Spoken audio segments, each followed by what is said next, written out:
take the keyboard off. That's there. Okay.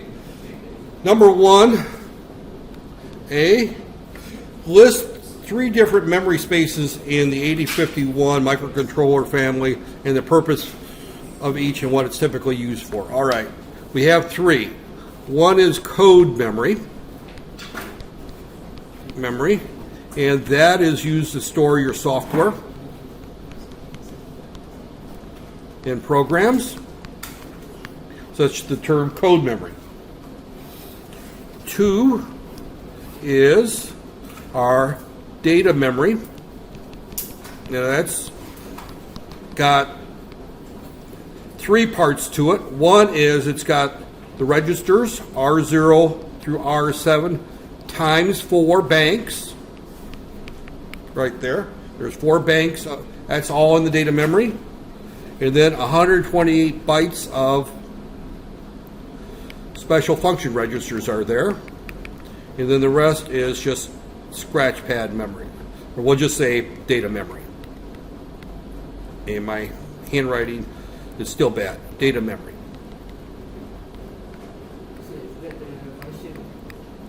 What's that? That's in other words, that's the purpose of what's in that there. So there's 3 different memory addressing spaces on this processor. The purpose that there. So the purpose is basically what is it used for, right there. So, and the first one is code memory, and it's used to contain your software and your programs. That's where your program resides. That there. It contains any software you write or any programs you write go into the code memory. Yeah, that's what it contains. That there. The other one is your data memory, and it's used for 3 different things. The purpose of that, and purpose and typical use for are really the same question. That there. So so as you read the question, the answer, I understand that reading the question you might be confused with the question, so that's why I want to kind of go through these here, because these questions are going to be worded similar to what you're going to find on the final. Matter of fact, you may very well find this exact question on your final exam. That there. So your code memory contains your software that you write. That when you write code that there and you download it through the JTAG port, that goes into code memory. So your code memory contains your software. That's what you write. Your programs that there. Your data memory has 3 parts to it. It's R0 through R7 times 4 banks. That takes up 32 bytes of the data memory. 128 bytes of that is set aside for the special function registers. That there. That's all your ports, all your watchdog timer, your clock configuration, all your special function registers. Those are all contained within the data memory. And then what's left over is data memory for whatever you want to use it for. And 3 is the external memory. External data memory. And that's all usable data memory. That has no special purpose. That's just data memory. You can use it for whatever you want right there. So that's that there. And there's one mark that there, and these marks are actually because I copied this from last year's final exam. That there. So that there. So that there, it kind of gives you a weight. So so if this question was on a final exam, you would expect that each one of these would be worth about 1 point. So it's it's not a huge amount of credit. So don't spend hours and hours, but you should know those 3 that there. And as you recall, we had the one slide that it's not deliberately not on the test. That the one slide that showed the 3 memory spaces right there. So okay, 1B is give an example of each register addressing. So A would be move A to R0. That's an example. You can have other examples of that. B is direct addressing. Move A to memory location 30 hex, right there, where you don't have the number signed. C, you would move A ampersand 30 hex, and the reason what the ampersand means is that you would know that the address is contained in location 30 hex right there. Now, by the way, part E is not doable. I didn't give you enough information to do E. E is a bad question. So I fixed E before I finished, went back and revised the final though. So E is going to be on there in a workable form. So I'll talk about E when I get to E. That there. So and D is immediate constant, and that is moved into a number 30 hex. So those are all examples of what we're looking for right there. I know the ABC, what type of address? What's that? May you repeat the type of address of ABC? Okay, A is register addressing. Yeah, and I'll be giving you these back, by the way. So you'll get this back along with your answers after I get done grading. So you'll get these back that there. So, but this is register addressing. This one is direct. That's where we give the actual memory. Indirect. That's where we give the address of a pointer to the location, and this is immediate. Right there. C. 1C. Write an instruction to move the number 03E to memory location 30 hex. Again, move 30 hex. That's the address we want to move to it, and we want to put 03EH right there. D. Move the number AE hex to location FFFF in external memory. So that's a move X command right there. And we're going to 0FFFFH right there. That's the location. And we're moving the number 0AHE right there. Or 0EH. EH right there. The big thing here is I'm looking for is that X there. Right there. E you cannot do, and let me talk about E. E R7 number 60 H move a at R1, and this is where things fell apart because you have no idea what's in R1 or where R1 is pointing to. So you cannot do this problem. So when I grade that, I will just not grade that one, taking points off. So on the final exam, there would probably be some questions where I would move to R1,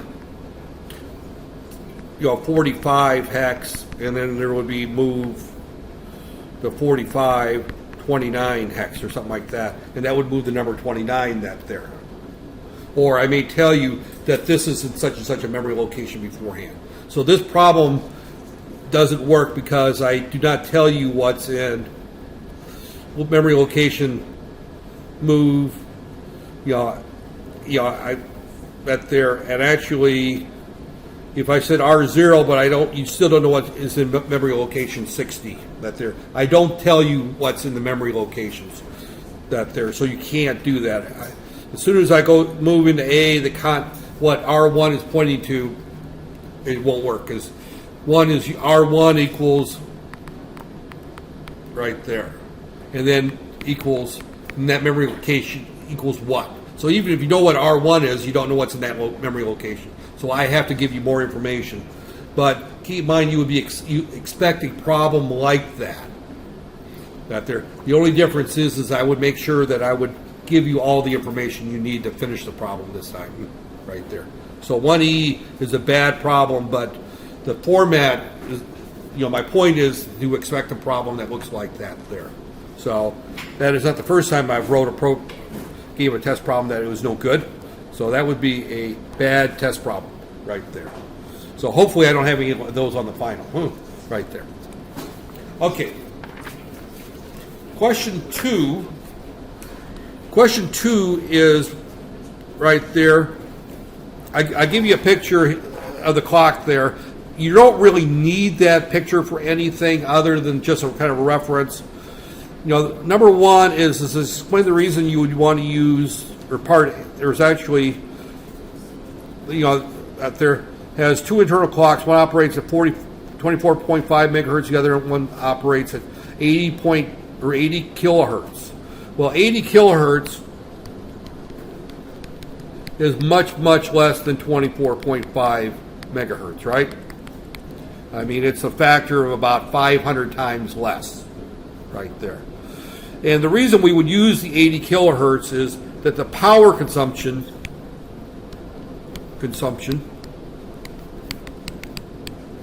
is much less at 80 kilohertz than 24.5 megahertz. So the answer that I'm looking for deals with power consumption right there. You would use the low frequency oscillator when you want to save power, because I probably didn't get into much detail in this class, but one of the things you have to realize that when you're dealing with CMOS, and the 8051 is a CMOS based microcontroller, is if you X the speed, in other words, you double the speed, you 4x the power consumption right there, power use. Or you cut the power, that should be 4x, the power consumption. So if you're running it, so if you cut the speed down by 500, you've cut the power consumption down by factors of into the thousands. You've really stretched out how long this battery's going to last. So if you're dealing with battery operated electronics, then it will take you much, much longer there. Now, the next one, give me a second. Let me see if I can pull up the exam question real quick. What I want to do here is I want to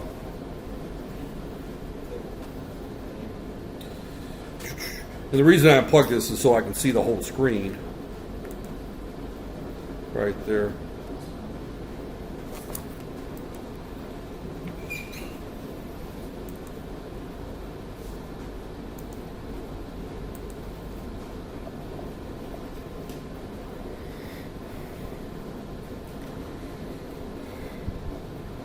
And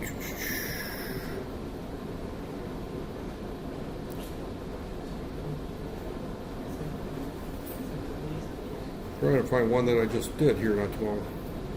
8.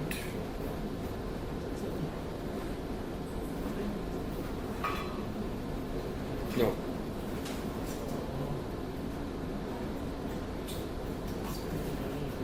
Wash machine. Well, I don't have this one right here. Okay, all right. I can't draw the drawing, so I'm just going to point out the highlights that there. Okay, this one's kind of a messy one. Actually, I have the drawing here. That I took this drawing out of the Bride book.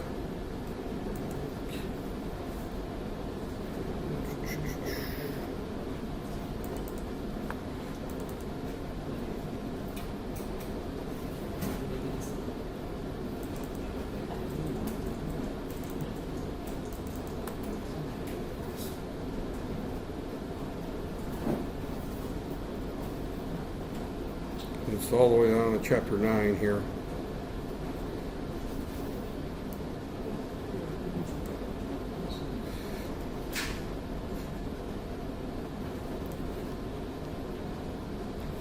Okay.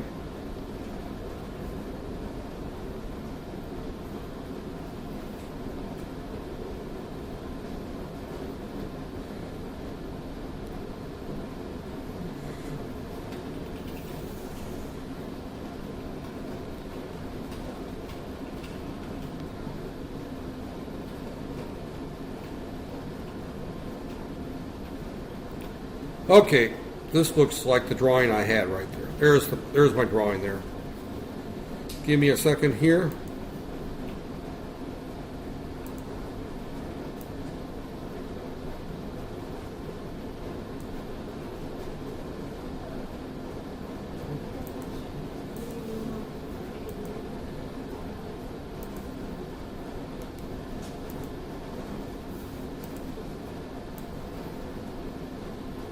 Okay. All right, this is the circuit that there. I think that this is the right circuit. No, that is not. Oh, okay.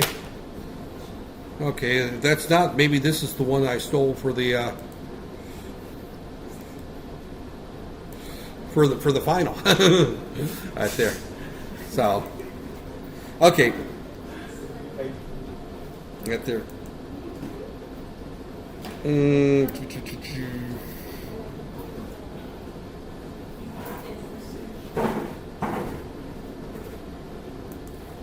All right, this is the one with 2. Okay.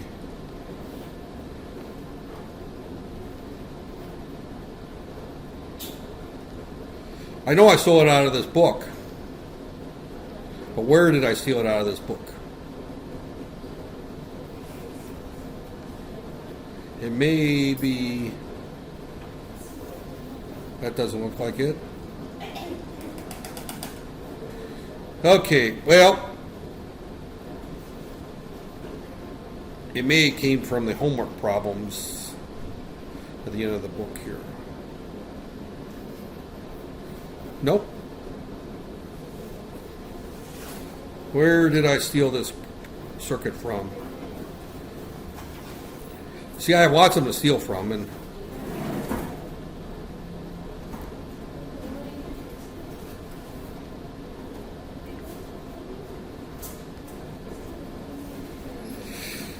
oh, let's see. It's got 2 up. It's not that one there.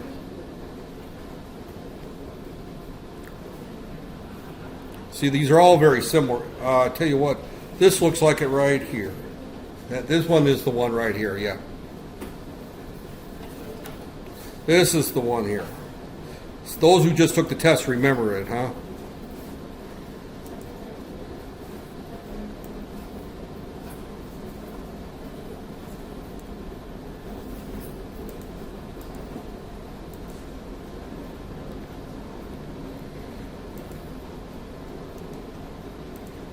Does this one look like the one we got here? All right, this is the one here. Okay, first off, as we look at this right here, we've got going to our memory chips right here, we've got A0 through A16. So those are all XXXXX for our purposes of looking at our address. The ones we need to look at right here is here A19 goes to chip select not 0 there. Here A17 and A16, right, or A17 and A18 go to right here. And then they also go down here. See, this is AB right there, that's 17. A19 also goes to this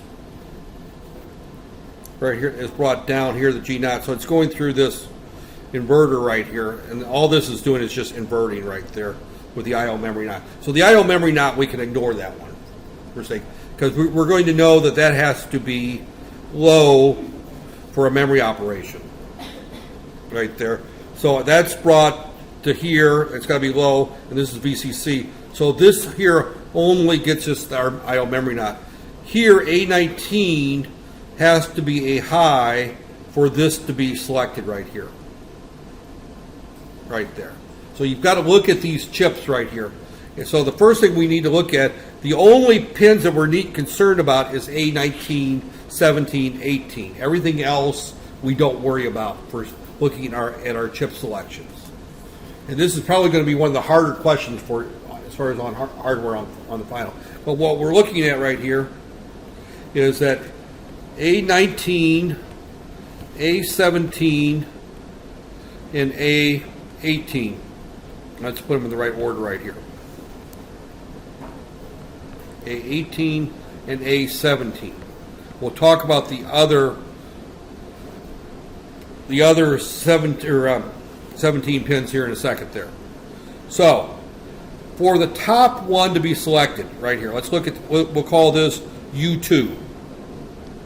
Right there, U2. So when we look at U2, A19 must be high. Actually, U2, A19 is brought in here, right here, and it's got to be high, and that's come out. So it's got to be high for this one to be selected. So first off, let's look at these two right here.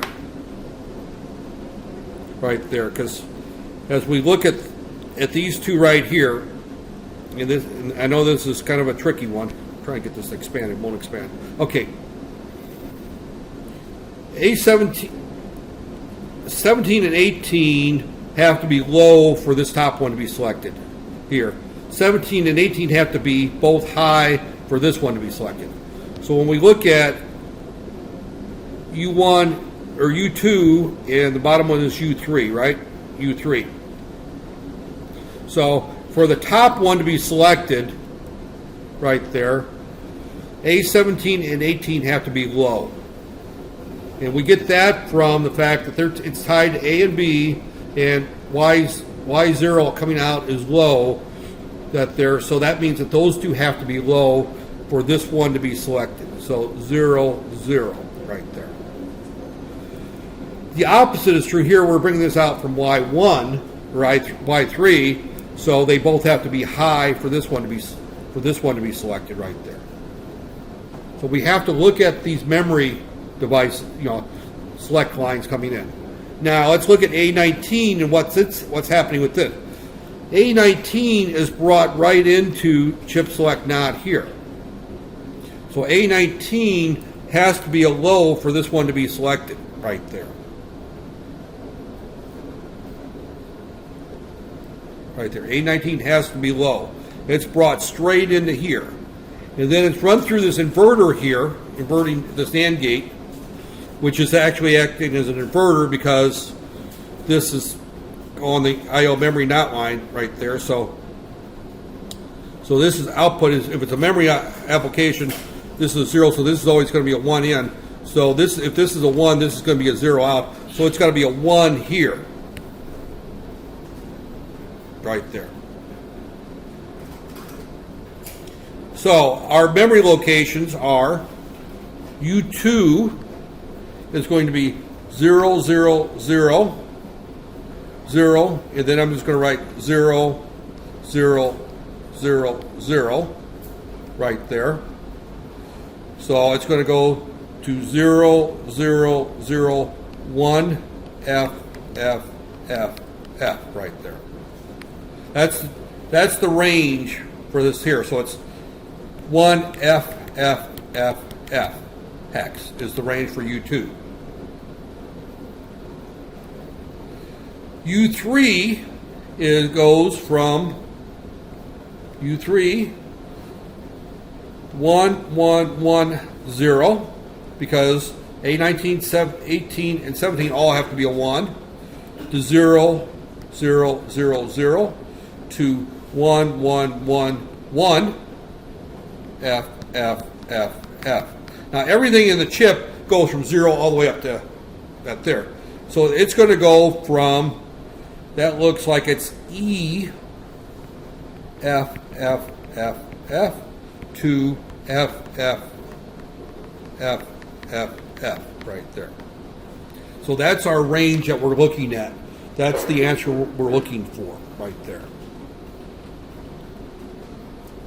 So, again, this is probably one of the harder ones because we didn't do a lot of examples on this. Those who just finished this are sitting there going, yeah, this was, how do you do this? It doesn't take that long when you realize what you want to look at is the address lines right there. And that's why, this is one of the reasons that I made sure I put this on this midterm exam. I call it practice test because I'm treating it more as a practice for the midterm than a true midterm exam. Hopefully nobody failed it that there. I think as I look at the point spread, it's only worth 10 points that there, so it's not there. But that's what we're looking at for B. And that one was worth 5 marks, so it was a fairly heavy point that there. So, but it's not, as I said, it's not real difficult once you realize what you're looking for and you see the technique. I don't think when I covered, I went through it along with a lot of other things fairly quickly. Probably a lot of you didn't remember that there. So, that there. If you want a hint on what's going to be on the final, this is the type of problem you will see. That there. So there's plenty in that Bride book to look at to check. That there. I showed another example. There's several examples in that Bride book. That there. So, okay. That there. So, all right. That's 2B. Now, 2C. 2C is explain the purpose of the following lines on the 8086. And again, I'm not necessarily going to use these same lines on the final, but I'm going to pick some lines and say what's the purpose of that. Again, this is one of those things that just you have an idea what these pins mean. And I'm going to pick ones that you should know.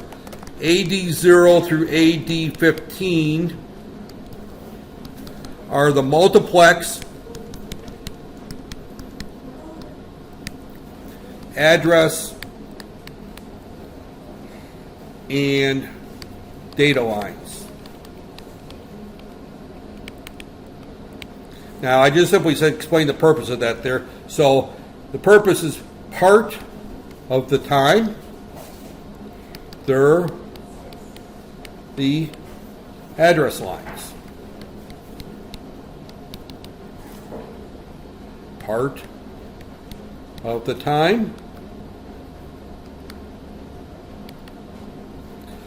And my handwriting is just going all the time. There.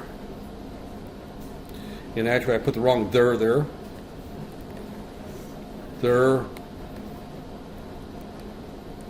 They are. They're the data lines.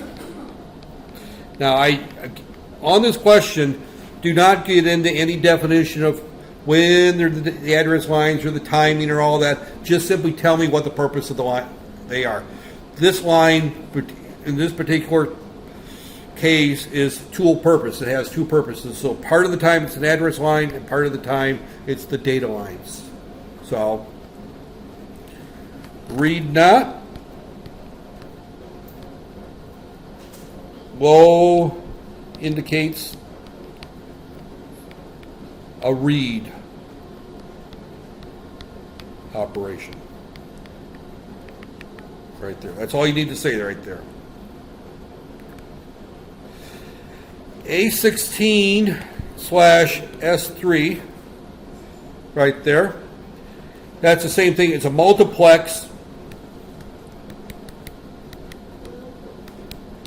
A16 and status 3 lines.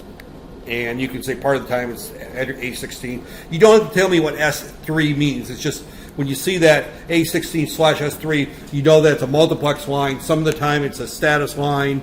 We did not cover what the status lines do or what they're used for, but that there. And then write not. Low indicates write operation right there. Again, that's worth 1 point each, that there type thing. So it's right there. But again, it's just what do these lines mean is what they are right there. And there's like 40 pins to pick that there. Was there a question? I can't hear you. That's there. Oh. That there. And I'm recording this so from the beginning, so this whole thing will be posted online probably after Wednesday, after I've made sure I've got everything in that there. So that there. The question 3 is write a short program. This is the hardest one for you at this point. Keep in mind that question 3 is going to lead to a little bit more. You're going to see a little bit more of this in 4 and 5. So it's one of those things that they're. Write a program that will turn off an air conditioner based on the following conditions right there. And if you notice, I left the 10 marks in there, so that's a very high-rated question right there. The final exam's got 5 questions. You answer all 5. Each question's worth 20 points. So this is half of one of the questions right there. So That their AC turns on when port 1.0 goes high. It's tied. Everything else is garbage. You don't need that. I just put that in there to confuse you. Right there. I just simply says it's tied to a temperature comparator that goes high when the temperature reaches 24. If it's on, turn it off when P1.1 goes high. It's also tied to a temperature comparator that goes high if the temperature goes below 21. So what we've got there is we've got a temperature sensor right there. It's tied to two comparators right there. Right there. This has got a reference voltage, or excuse me. This has got a reference voltage, V reference. And then I'm going to say 24 at that point, 40 degrees. This has got V reference, 21 degrees. So what's going to happen here, this is tied to port 1.0, and this is tied to port 1.1 right there. So this is what we've got in hardware is we've got a temperature sensor that they're tied to opposite, because this one here, if the temperature goes beyond that, this goes high. Here, if the temperature goes below this, then it goes high. So this is just a comparator. A comparator is an analog circuit that we put an analog voltage on one side, and when the input of it goes above that, then the output goes high, or depending on how we wire this. That there. So this is the plus minus right there. This is the plus minus right there. So when the temperature goes above 24, this one goes high. When it goes below 21, this one goes high right there. And obviously, common sense would be is that the temperature, if it's below 21, it's not above 24. So this is what we're seeing in terms of the hardware. You don't need to know that to solve this problem. All you need to know is that we've got up there, and all we're going to do is write a short little program here, and all we're going to do is we're just simply going to say, start our program. We're going to turn off our air conditioner, which is port 1.7, right? That's where our air conditioner is. We just simply say, and I just can't remember the there's a set. I can't. And here I just drew a blank here. Let's pull up my instruction set to pull up the right instruction. For some reason, I just drew a complete blank right there. Right there. And why did I do that? Right there. And hopefully you don't do this on the instruction set right here. And I just wrote this at there, and I just drew a blank, and that just simply says that there. And what we're looking for is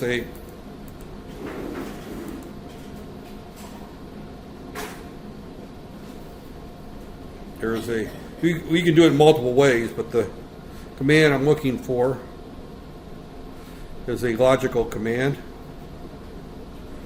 right there. Clear. Where's that? Push. It's further down than that. Set bit. It's a set bit, but okay. This is jump. Okay, I guess we have to use. I'm thinking the wrong. Compare equal. I guess we do the jump. We have to do the jump thing right there. So it's jump if right there. That's the one that I was looking for. For some reason, I was thinking that there was a simpler command, but there's not right there. So we're going to be using the jump bit and jump not bit command right there. So all we do there is we do a jump not bit to ourself. We just stay right there. Right there. So we just stay right there, because this is going to, right there, comma, and let me make sure I got the right format for that there. jump bit, jump bit relative. I need to put, I put this in the wrong place. Jump bit, we want to look at the bit first. Our bit is our high, port 1.0, and stay here, right here. So we just stay here. Stay until P.1.0 goes high, right there. So we just stay here. There. Then we set bit. This is a dollar sign. Yeah, the dollar sign means, or I could say, I can just put a comment right here saying wait 1 right there, and put wait 1 there too. In other words, we just stay here until that bit is set. That there. Then we set bit our port 1.7, and then we jump no bit. Here we're going to look at port 1.1, and we can put the dollar sign there again, and we can then jump start, and right here start. Right there. So we'll just jump right back to here, right there. So it's a very easy program when you look at it. We clear port 1.7. We start off assuming that the air conditioner is going to be off. We wait till the temperature gets up to our 24 degrees. As soon as it gets above 24 degrees, we turn the air conditioner on. We wait for the temperature to go below 21 degrees. As soon as it goes below 21 degrees, we jump back here. We turn the air conditioner off, and we wait for the temperature to go back up. So it's a 5-line program. That there. Which I suspect when I grade this, probably no one got it right. That there. I suspect that to be the case. Because it's probably simpler than you thought it was. That there. So, one of the rules is that any programming problem I give you is going to have a fairly straightforward solution. I do not believe I have to write difficult programming assignments, because you'll take this and you'll make it into a difficult assignment.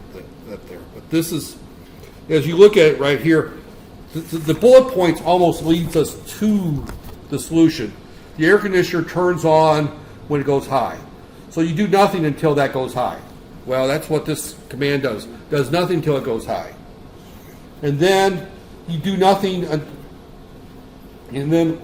then you turn it off when the next one goes high. So you turn it on, and then you wait for the next one that goes high, and then you turn it off. Well, and then you repeat the process right there.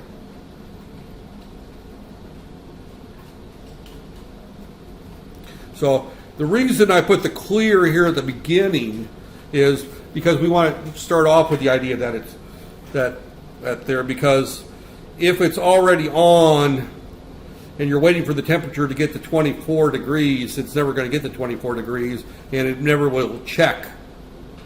So you got to turn it off first and then wait for it to get high right there. So that is one place where I will possibly catch people, is that you have to turn it off and wait for it to get high first. Don't wait for it to get low first. Or you can turn it on and wait for it to get low.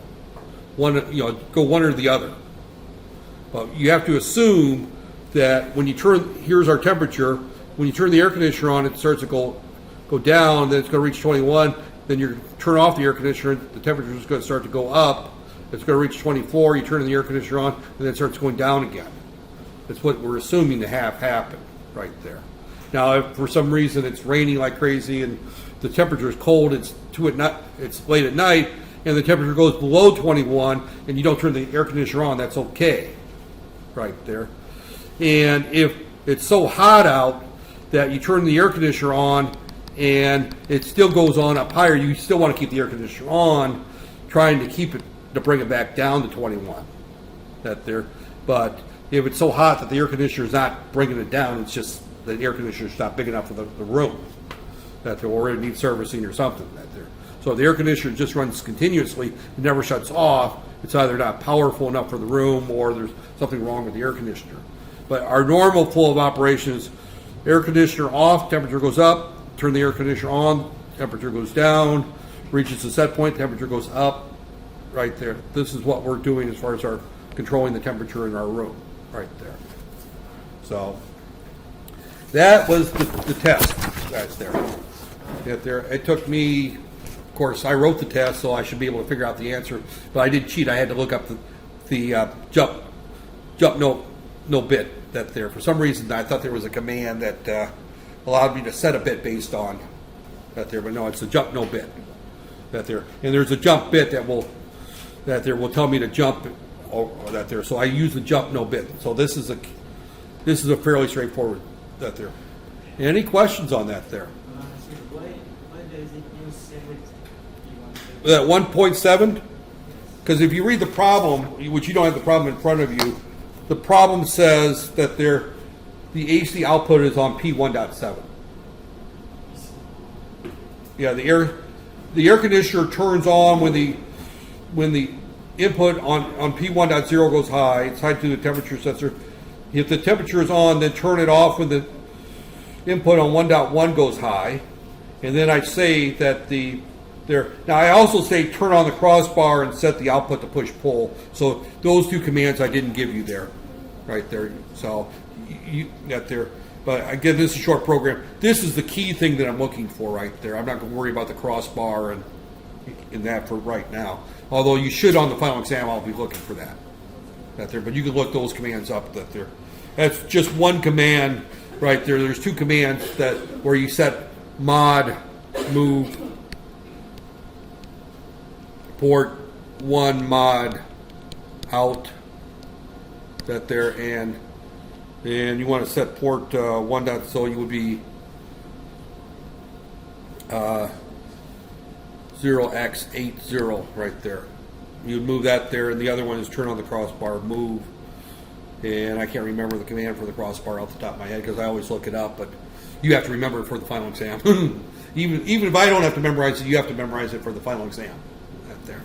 So that there, and of course that kind of gets me back to my original rant before some of you got here about the fact is you don't take final exams in the real world, because at no point in the real world are you put in a situation where you don't have access to the data sheet or the internet or that kind of stuff.